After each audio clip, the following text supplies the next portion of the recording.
Yo, not gonna lie, the Fairy Clan's kinda underrated.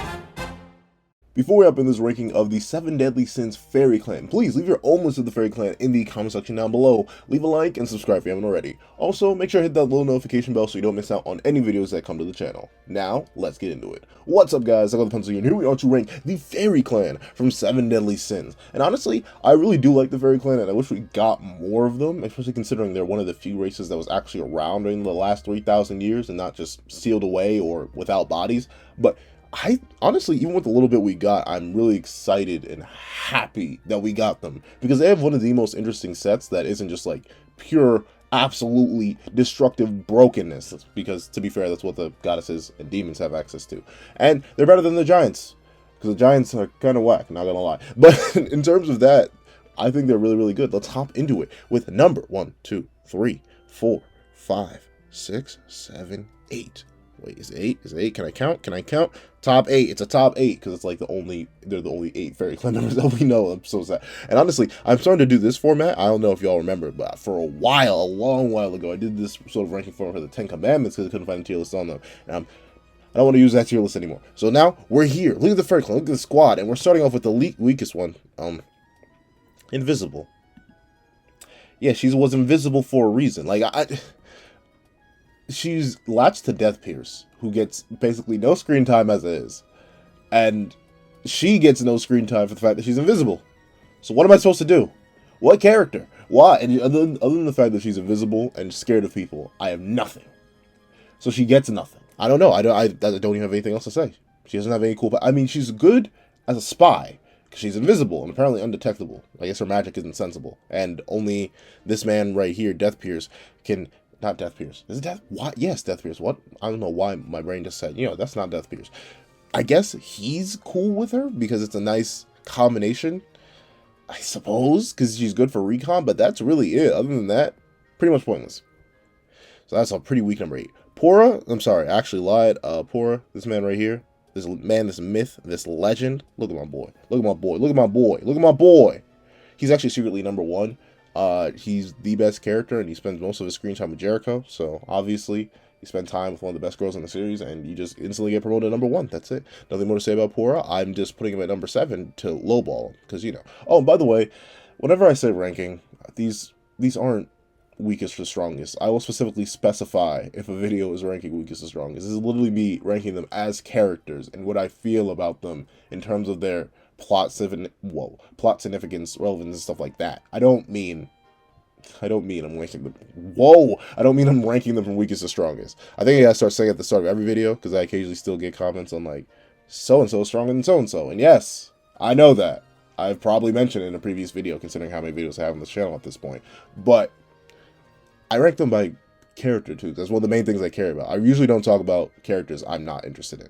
But to be fair, I just talked about 2 characters I'm not interested in. I mean, Poor is the best. He's best boy. But then we have Ende. And to be fair, like, it took me a second to remember who this was. And it's not this, but who this was. But then I remember she's the only fairy that was sort of like riding for the boy king. Like, she wasn't on that Bond hype train. She was definitely rocking. She wasn't rocking with the DLC, essentially. She was like that old base game fairy king. She wasn't about to buy the expansion pass for Bond. And honestly, I kind of enjoyed that. She's one of Helbram and King's original friends. So to see her stick around and still believe in her old homie is nice. And I'm glad that she ended up being proven right in the end when King saved him from the Albion, when Bond was busy fighting Gerhard and getting not brain drained, blood drained. So yeah, honestly, Ende didn't do much. I don't think she's ever even mentioned again after that. But hey, for what little she did, it puts her above the last 2. So I'll give her that. I'll give her that. Also, a big respect on her and a whole bunch of other fairies being willing to sacrifice their lives for their king, which is very, very cool to see. I'm glad King ended up saving all of them. Gerhard has like so much kind of interest for me.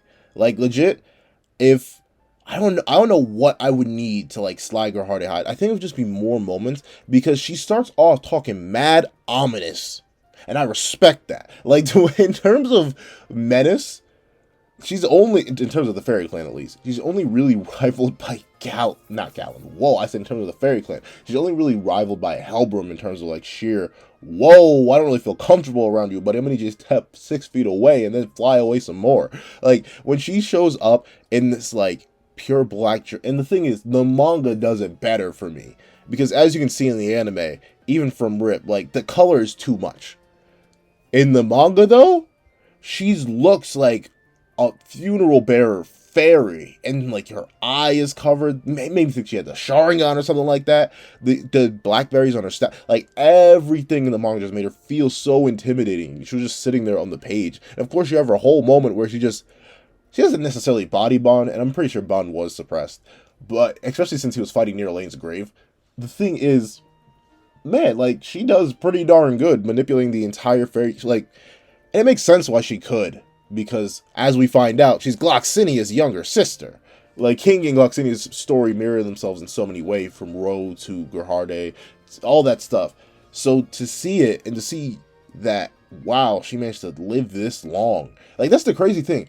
I think Gerhard, outside of our literal immortal and timeless characters, I think she's, like, the longest lived natural being in the series. Because she's over 3,000 years old. And not over 3,000 years old chronologically, like Zeldris, like basically all the Ten Commandments in the Demon Clan that got sealed away. She's over 3,000. Well, no. Chandler and Cusack would count. But even then, they were sealed away. So I'm gonna say it. Gerhard was around for over 3,000 years. And unlike Meliodas, she didn't have a curse on her. And unlike Merlin, she didn't make herself timeless. She just lived. I think you can kind of see that. And like, once again, the anime sort of loses this.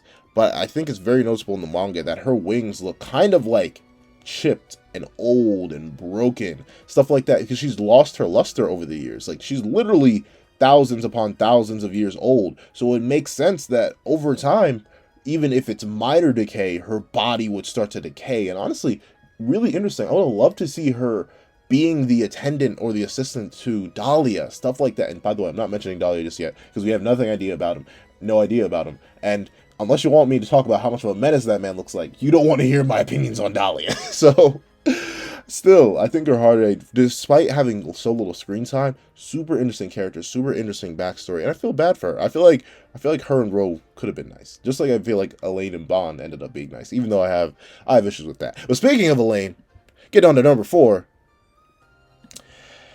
The only thing I don't really like about Elaine, if I'm being real, the only thing I don't like about it is that I feel like she's much more a, like, shackle for Bond, but it's a good shackle. Like, she's a shackle for Bond in the same way that Elizabeth is a shackle for Meliodas. Y'all know what I'm saying? Like, she holds Bond back in the sense that she's essentially his entire world. But that helps Bond's character and his development, so I can't get mad at her for that. And I like her wind-based abilities. And another character I would have loved to see train under Sario. But the thing is, she does good for what she does within the narrative. I will give her that. I will let it slide for the fact that despite being someone that arguably holds one of our main characters back, she still does enough. Like, she saves Bond from Elascula. She has her own little full wings transformation. She's ended up being useful protecting the Fairy King's forest once again. She protected the Fairy King's forest for hundreds of years, or was it thousands? I think it was like, maybe not thousands plural, but I think over 1,000 years by herself, she protected the Fairy King's forest. Super respectable. Amazing, honestly, in terms of what she did by herself for so long. Ended up coming back and take up the mantle again while King was out fighting with the 7 deadly sins. So super respectable character in what she did. However, that doesn't get her any higher. Because mainly, it's the only thing that holds Elaine back, really, is the fact that she doesn't necessarily have much character growth. She just more so has, like, a character stab and halt. Like, to be fair, her arrival from Elascula was because she had lingering hatred in the world, but that doesn't necessarily go anywhere. Once Bond shows up, she sort of becomes neutral again, like the original Elaine we knew.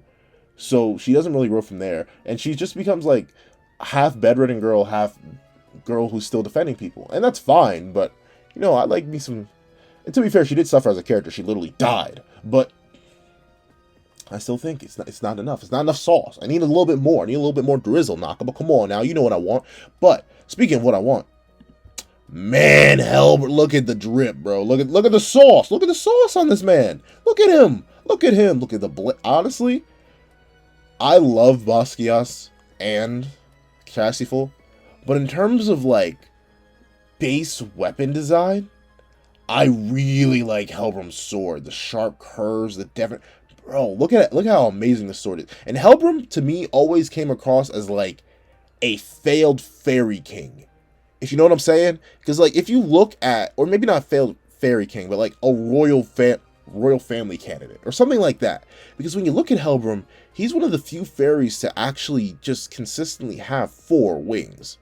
Like, the only other ones we get to see have 4 wings are other members of the royal family, like Elaine whenever she pops her wings out. And I don't even think Gerhard is still limited to 2 wings. So yeah, it always seemed to me that like, and look at this, all these other fairies, I mean, she has 4. Are those just 2? Maybe those are, but look at that, even her wings are like miniature. When you look at all the other ones, all these fairies, even in this shot right here with a whole bunch of fairies, they all have one single pair of wings. Even another member of the royal family has a single pair of wings. She was born with no wings, but she did end up getting 2. Meanwhile, Helbram, he came out the cut looking fresh with 4 wings. And he also, Wild King, the moment he took Helbram seriously, did body him. For a while, Helbram was like one of the strongest Holy Knights, one of the strongest antagonists. He was really, really great. And honestly, do I just give him his own video?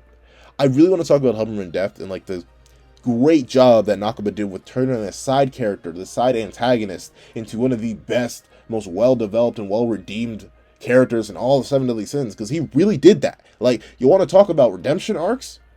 Look at my boy Helbram. And to be fair, nah, he was a menace. He killed a whole bunch of humans. Look at my boy Helbram. My dude's a menace. He's fantastic. I honestly love his human form. And to be fair, I know this is just a copy of the guy who, like, tortured and killed him.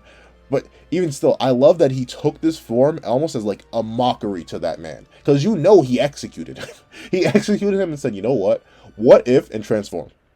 And I love that. Super well-written character. Super amazing fights, honestly. He's one of the few people that manipulates the fairy tree unbelievably far away from it. Like Gerhard usually manipulates it when she's right next to it. But it's like him, one other reason why I think he's a failed fairy king candidate is because outside of King and Gloxinia, he's the only one to really have a Basquiat type weapon or a spirit type weapon where it gives him direct access to the fairy tree anywhere he wants. Super amazing, super happy. Love Helbram. He's fantastic.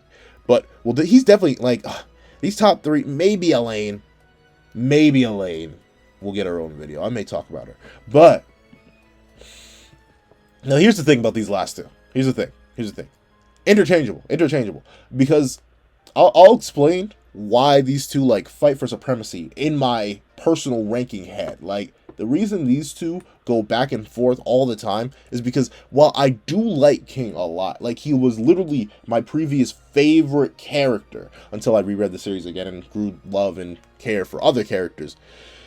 The thing that will always make me go back and forth is, one, I like Gloxinia's design a bit more than King, especially his full wings design. I think Gloxinia, nothing tops Gloxinia's wings. Like, they just, so amazing. The color detail, even in the manga, in the original reveal of them when they were just black and white, amazing. And I always thought King's wings were kind of like underwhelming, especially compared to Gloxinia's wings. So design-wise, I think Gloxinia takes the cake for me. He also has a much more ancient vibe to him, like a much more primal fairy type nature to him, which I think always draws me to characters more. Like, characters with ancient history will always what grabs me a lot more than characters like in a more modern narrative, because there seems to be such a story behind Gloxinia, and there's just so many things we don't know about him. Like, he was the first fairy king. What was that like? He must have ruled like shortly after the time that Chaos popped out the 3 little ones. Like, legitimately, what was that time period like? How long did he live? I think he was like 1,600. I'm not sure. I need to check the wiki. But thing is, there's so much history behind Gloxinia that we don't even get to see. He's likely older than Meliodas, Elizabeth. Pretty much, he's probably one of the oldest characters that we actually knew and interacted with, period. Because he's the first fairy king, there's so much behind him, and obviously you have his whole fantastic past, which mirrors King's anyway. He has, ironically, I know while Chastiful definitely has like probably more utility, look at the drip. Okay, while Chassis Full probably has more utility than Basquiat, with like the more defensive aspect and the better overall power once it reaches its full state. I still really like Basquiat. I think Gloxinia is super cool. But the same thing with King. I think King's super cool. I love his story. He's the one who did the Bond / Elaine / King whole story first. And why I love Gloxinia's version of it too. I love Gloxinia's Rampage. That's the thing. These two, super interchangeable. Like literally ask me on a different day. Like for right now, no, I can't even definitively put one above the other. Like this is a case where I literally can't decide one. What do I like more? Do I like the modern King or do I like the first King? So, but you see, I specifically typed all these out beforehand so I wouldn't have to murder y'all ears with my typing. And I did put Gloxinia #1. And I think Gloxinia is going to have to take it. I'm going for now, maybe on another day. Because the thing is, I already did a waste of potential video on King. And I definitely want to talk about Gloxinia in a waste of potential video. But not even maybe a waste of potential video or what I wanted to see video. Like that's another, y'all know I have way too many ideas for this channel. I love talking to y'all about this stuff. But yeah, King #2, obviously fantastic story, fantastic design, fantastic narrative, fantastic weapon. Obviously, he was a great character throughout his run, and he's one of the most emotionally involved and realistically deep characters within Seven Deadly Sins, and I respect that a lot. But at the same time, my boy Gloxinia was a menace. Y'all know he got to take #1. But that's it. That's my list. That's my top 8. Please drop yours in the comment section down below. I'm dying to hear it because I'm wondering especially what y'all takes are going to be on like me putting Elaine kind of low, putting Elaine below Helbram, stuff like that. I really want to hear your takes on this. Please, I want to hear it all in the comment section down below. And also, who is your favorite wing design? For me, it's obviously Gloxinia, but we have a couple different wing designs. Please tell me all in the comments down below. Thank you so much for watching. Please remember to like, share, comment, and subscribe, and make sure you hit that little notification bell so you don't miss out on any videos that come to the channel. Thank you so much for watching once again, and I hope you guys have a wonderful day. This is That Guy with the Pencil, writing off.